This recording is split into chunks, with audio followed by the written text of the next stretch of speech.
In this video, we're going to discuss the dangers of duality thinking. Now, this term may be new to many of you, although this mental process, this manner of perceiving the world, is something nearly all of us engage in on a daily basis, as we have been conditioned to do so. For the sake of clarity, we're also going to define the concept of duality thinking, and then ultimately offer a means of transcending this self-limiting mental paradigm. This one should be a real eye-opener, so stay tuned.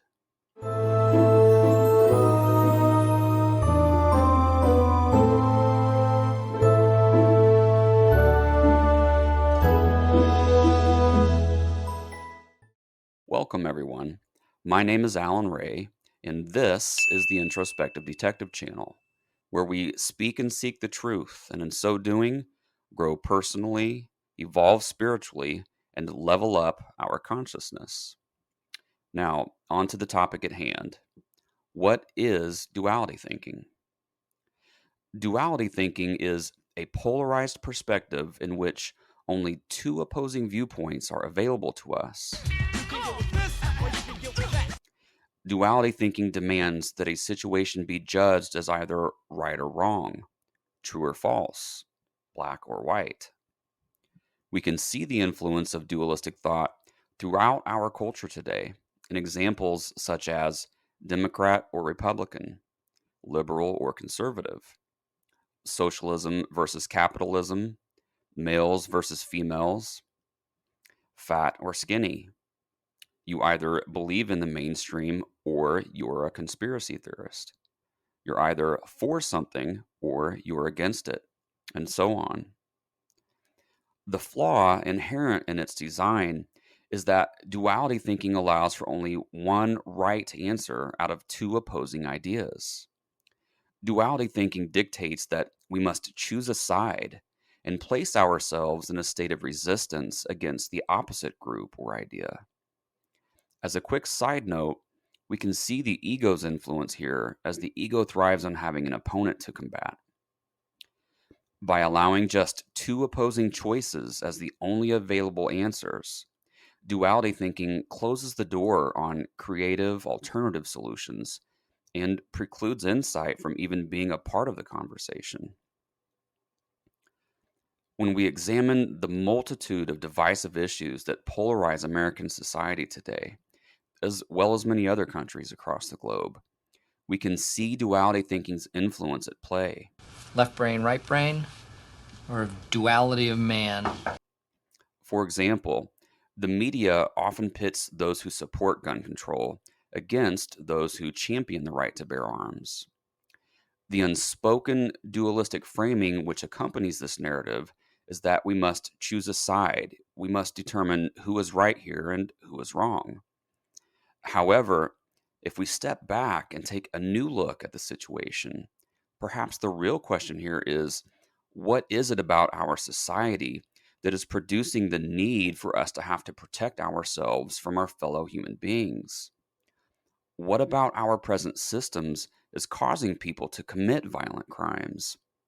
What is it about ourselves that causes us to close our hearts and give in to hate and violence? As we can see from the preceding illustration, duality thinking keeps us locked in a state of reaction. It keeps us entrenched in fight mode, pitting us against a perceived enemy, as opposed to looking to the source of a problem and addressing it thusly. It keeps us stuck on the surface, rather than have us look deep within ourselves. Duality thinking allows our thoughts to be corralled and controlled, and as such, positions us to be manipulated. Duality thinking causes us to miss the bigger picture, and most concerning of all, it outright prevents us from seeing truth. The key to freeing ourselves from duality thinking is simply to recognize it as such. This recognition becomes possible by observing ourselves in real time, by observing our thoughts rather than reacting to them.